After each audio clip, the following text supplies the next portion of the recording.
नमस्कार, news India देख रहे हैं आप। मैं हूं आपके साथ नैना शांडिलिया। बहुत स्वागत है आपका हमारे खास बुलेटिन देवभूमि में। बुलेटिन की शुरुआत इस वक्त की बड़ी खबर के साथ करेंगे।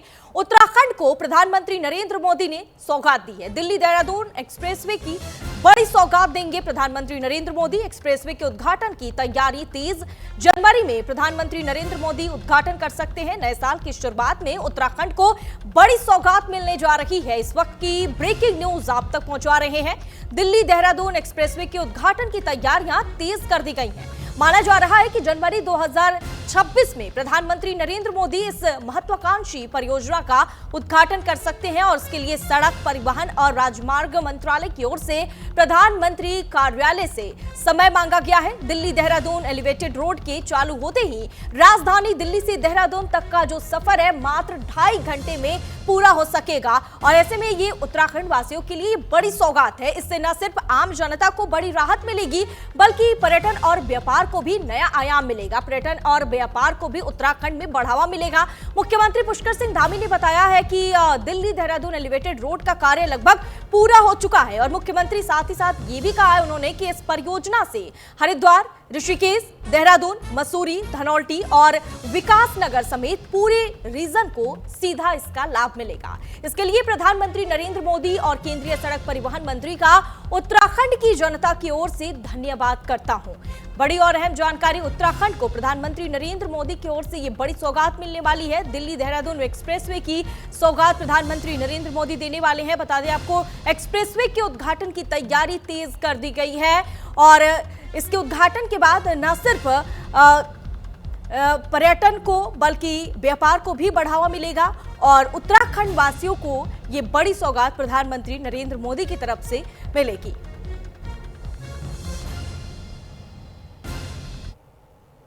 और कुछ एक जगह पर अगर रहा होगा तो थोड़ा बहुत रह गया होगा, उसका पूरे होते मुझे लगता है कि वो आम जनता को समर्पित हो जाएगा।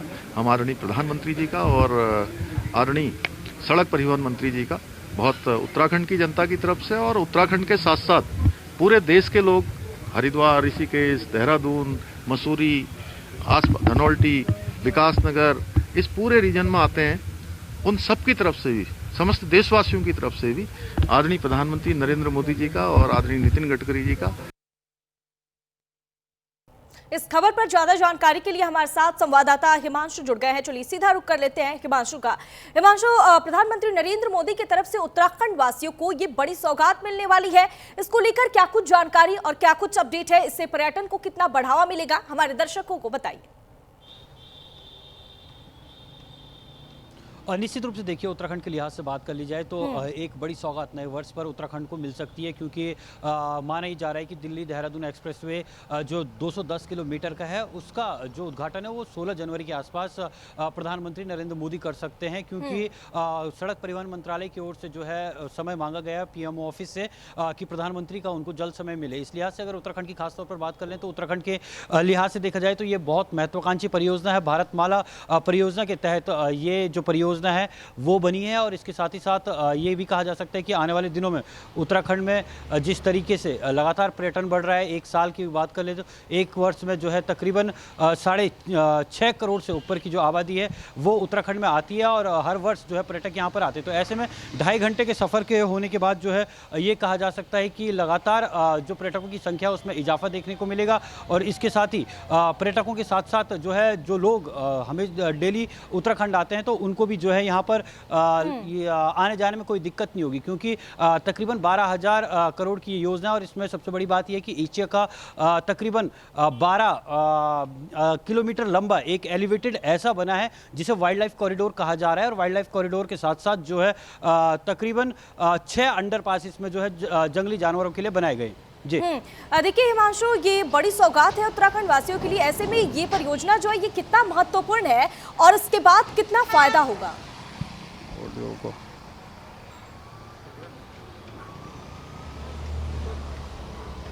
हिमांशु, आपको हमारी आवाज मिल रही है?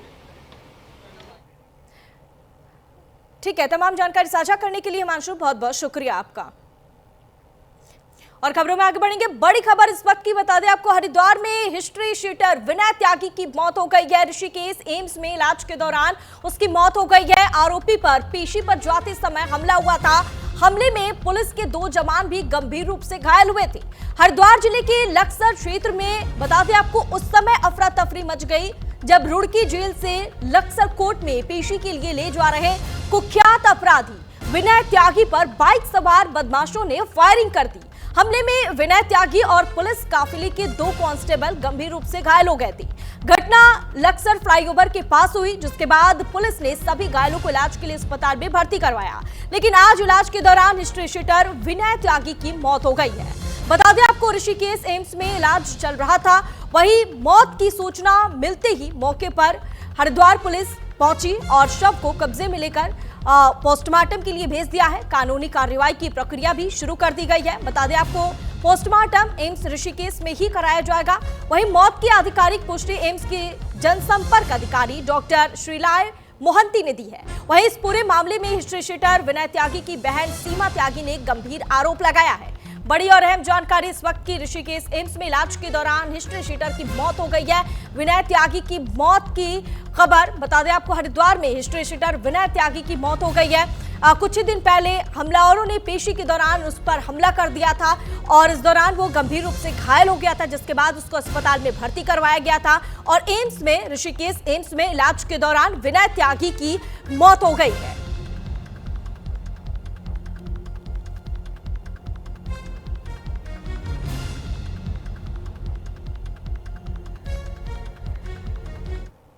वेंटिलेटर पे बहुत बुरी मतलब खतरे में है। डॉक्टर ने ये कहा है कि उसको खतरा है ना। और ये सब जो करा गया है, जो भी खतरा बता रहे हैं, ये स्थिति जानबूझ के साजिश के तहत लाई गई है। शुरू से ही मैंने मीडिया को पहले भी बताया है कि 750 करोड़ रुपये का मामला है जो ये छापे की वजह से था।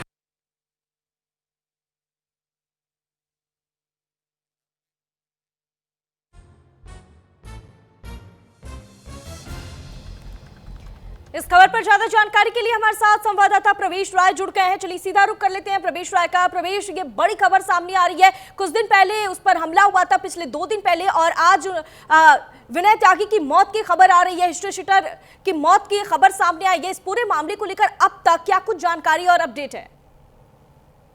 जी नैना, आपको बता दें कि बीते 2 दिन पहले रुड़की जेल से जिला उपकारागार से जब लक्सर कोर्ट में पेशी के लिए ले जाया जा रहा था विनय त्यागी एक कुख्यात अपराधी थे जिसके ऊपर 40 से अधिक मुकदमे दर्ज थे। और कहीं ना कहीं ये भी पुलिस की एक जिस तरीके से माना जा रहा था कि सूत्रों के हवाले से बार बार ये भी देखा जा रहा था कि पुलिस की सबसे बड़ी लापरवाही ये रही कि जब उन्होंने बदमाशों ने विनय त्यागी को और पुलिस वालों के ऊपर जब फायरिंग की तो पुलिस वालों ने उनके ऊपर जवाबी फायरिंग ना करी।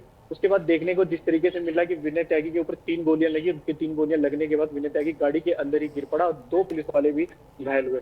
जिसके तत्पश्चात वहाँ पे मौके पे तुरंत वहाँ एसएसपी परमिंदर सिंह डोभाल भी पहुंचे, लेकिन जिस तरीके से देखा गया कि विनय त्यागी की हालत ज्यादा स्थिति जो गंभीर बताई जा रही थी, जिसके बाद विनय त्यागी को एम्स में भर्ती किया गया था। और एम्स में भर्ती होने के बाद जिसके बाद आज पता चला है कि आज सुबह 7 बजे विनय त्यागी की मृत्यु हो गई है। और ये भी अस्पताल प्रशासन ने पुष्टि की है कि जो एम्स में ही विनय त्यागी का पोस्टमार्टम भी होना है। तो अब देखना होगा कि आने वाले समय में इसमें कितनी बड़ी और जो है अहम सुराग देखने को मिलते हैं। लेकिन अभी तक की जिन लोगों द्वारा फायरिंग की गई थी, जिन बदमाशों ने विनय त्यागी के ऊपर फायरिंग की गई थी, 24 घंटे के अंदर हरिद्वार पुलिस ने उनको भी पकड़ करके मामले का खुलासा कर दिया था। लेकिन जब देखने में ये पता लगा कि जब पुलिस ने अपने हवाले से बताया कि जो लोगों ने मारा था, जिन बदमाशों ने विनय त्यागी को मारा था, कुछ पैसों का लेन देन था जिसके चलते ये विनय त्यागी को मारा गया था। तो तत्पश्चात विनय त्यागी, अब देखना होगा कि सुबह 7 बजे विनय त्यागी की मृत्यु हो गई है।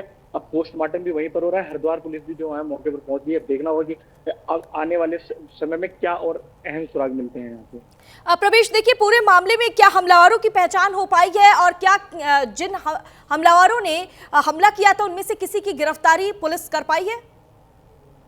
जी नैना, आपको बता दें कि बीते 2 दिन पहले जब ये गोली का कांड हुआ था, उसके बाद तो बीते 24 घंटे के अंदर जब गोली के चलने के 24 घंटे के तत्पश्चात तुरंत जो हरिद्वार पुलिस ने गिरफ्तारी कर ली थी। खानपुर के एरिया में ये लोग गन्ने के खेत में छुपे हुए थे, वहां से इन लोगों को रात के समय में हरिद्वार पुलिस पकड़ के ले आई और देखा गया कि 2 आरोपी थे जिन लोगों ने विनय त्यागी के ऊपर फायरिंग की थी। जिसमें प्रथम दृष्टया से जांच में सामने आया वो ये सामने आया कि इन आरोपियों द्वारा और विनय त्यागी का आपस में कुछ लेन देन था, जिसके चलते इन लोग जो बदमाश थे इन्होंने विनय त्यागी को गोली मारी। अब ये तो आने वाला वक्त ही बताएगा कि क्या मामला था, क्या ऐसी वजह रही जिन वजह से गोली मारी, लेकिन प्रथम दृष्टया जो पुलिस की जांच में सामने आया वो यही था कि इन बदमाशों और विनय त्यागी के बीच में कुछ पैसों का लेन देन था, जिसके चलते इन बदमाशों ने गोली मार दी विनय त्यागी को। देखिए प्रवेश, उसके बाद विनय त्यागी की बहन का भी बड़ा बयान सामने आया है। उनका कहना है कि साजिश के तहत उनकी हत्या की गई है।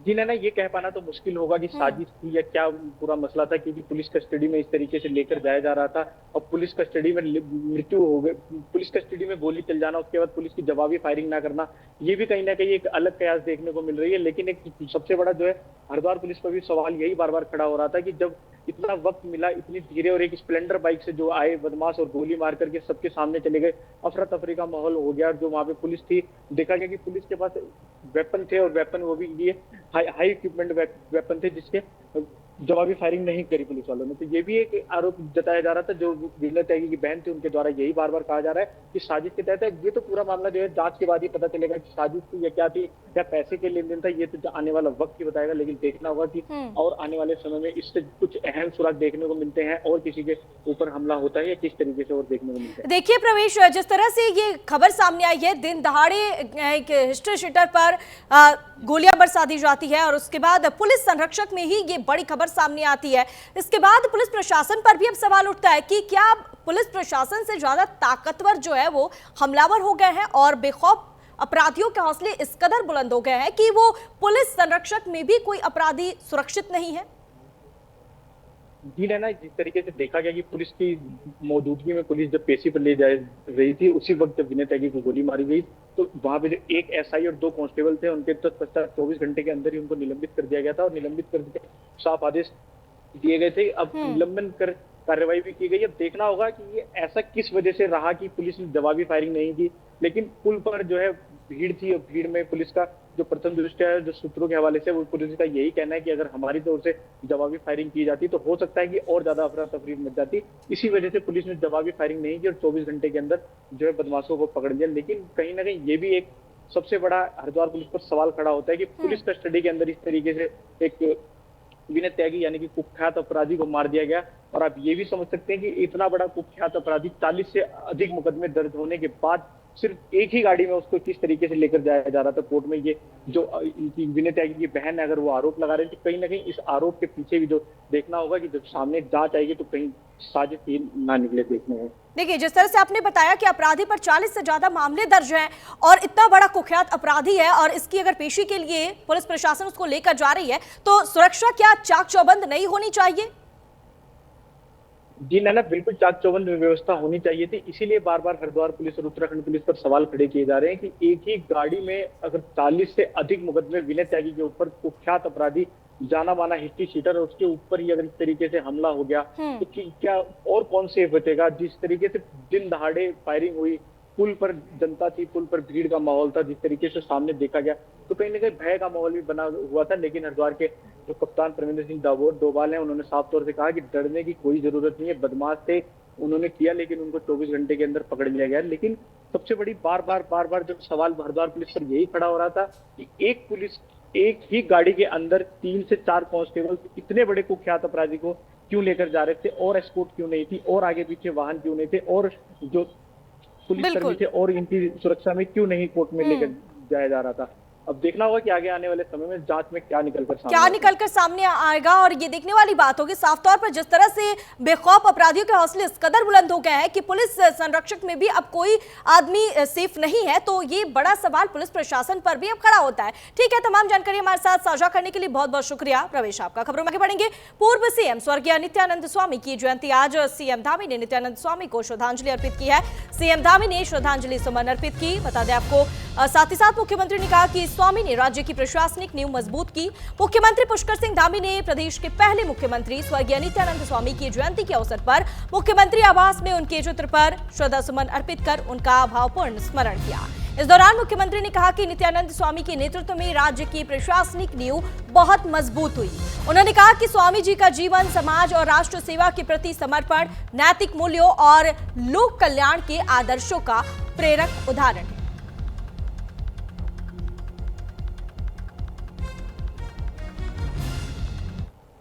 खबरों में आगे बढ़ेंगे। मुख्यमंत्री पुष्कर सिंह धामी के दिशा निर्देशन में चंपावत में सरकार जनता के द्वार कार्यक्रम आम लोगों के लिए एक प्रभावी माध्यम बनकर सामने आया है। यह कार्यक्रम एक ही स्थान पर कई विभागों की सेवाएं उपलब्ध कराकर जनता को बड़ी राहत दे रहा है। इससे जहां जिला मुख्यालय के चक्कर लगाने की मजबूरी खत्म हुई है, वहीं लोगों का समय और संसाधन भी बच रहे हैं। अब स्थिति यह है कि कई इलाकों से भी लोग अपनी समस्याएं लेकर यहां पहुंच रहे हैं और उन्हें मौके पर समाधान भी मिल रहा है। बाराकोट के पोखराखाल मैदान में आयोजित सरकार जनता के द्वार कार्यक्रम में कई विभागों ने स्टॉल लगाकर लोगों को सरकारी योजनाओं से जोड़ा। जिलाधिकारी और मुख्य विकास अधिकारी ने शिविर का निरीक्षण किया। शिविर के दौरान जिलाधिकारी ने अधिकांश जन समस्याओं का मौके पर ही समाधान किया, जबकि कुछ मामलों में समय सीमा निर्धारित करते हुए संबंधित अधिकारियों को निर्देश दिए गए कि तय अवधि के अंदर समस्याओं का निस्तारण सुनिश्चित किया जाए।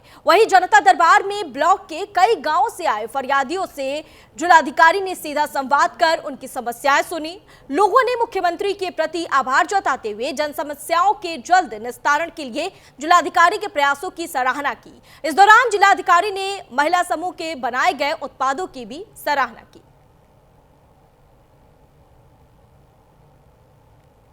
गाय मिली थी जिसमें 36,000 में मिली। मैं उससे गाय लेके आई हूँ, जिससे मैं अपना दूध डेयरी में लगाकर बेच रही हूँ। मेरी अच्छी आजीविका जिससे मेरा मतलब घर अच्छे से चल रहा है, आजीविका अच्छे से चल रही है। मैं पशुपालन विभाग का धन्यवाद करती हूँ, साथ ही डीएम साहब को भी धन्यवाद करती हूँ, धामी जी का भी धन्यवाद करती हूँ।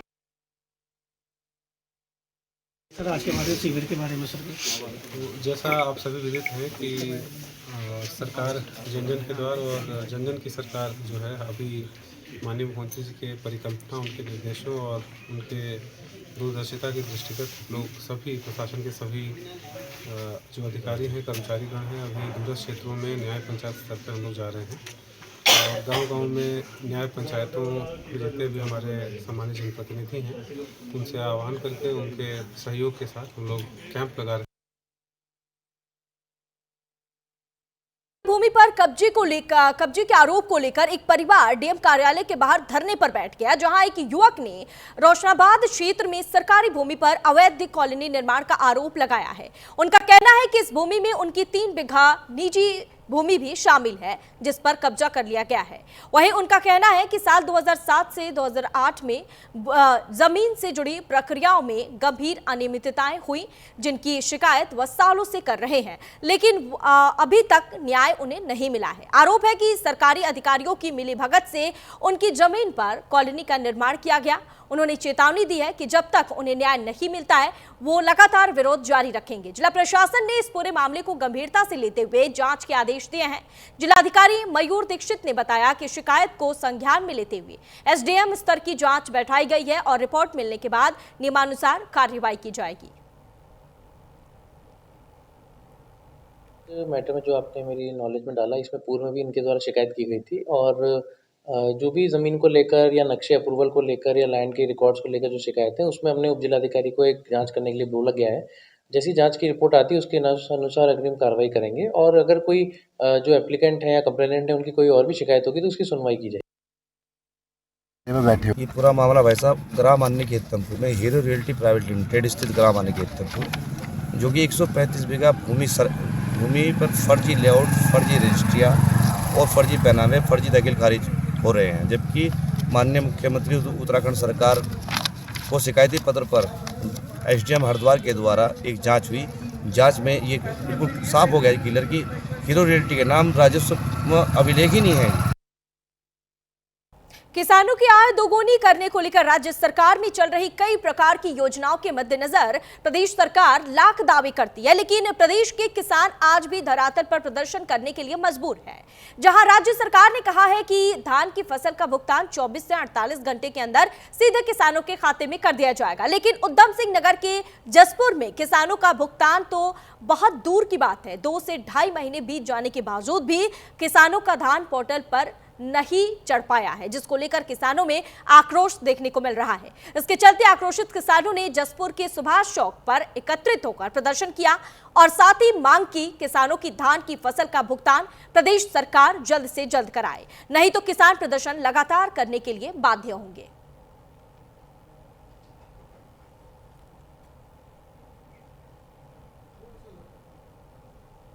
किसानों ने इसी मामले को लेकर है कि 2-2 ढाई-ढाई महीने हुए किसानों को अपना धान दिए हुए मंडी में एसएमआई के मार्फत। अभी तक तो जो इनका रूल है वो 48 से 72 घंटे में किसान के खाते में पेमेंट आने का है। 2-2.5 महीने हो गए और अभी तक ये पता लगा है, पेमेंट तो बड़ी दूर की बात, अभी तक धान नहीं इनका चढ़ा। और ये विभाग के लोग कह रहे हैं कि भाई हमारा पोर्टल ख़त्म हो गया। लाखों कुंटलों के हिसाब से जसपुर को और जिले को टारगेट मिला। और देवभूमि की स्पेशल बुलेटिन में बस इतना ही। कहीं मत जाइएगा, देखते रहिए न्यूज़ इंडिया। रुकेंगे एक छोटे से ब्रेक के लिए, ब्रेक के बाद फौरन हाजिर होंगे।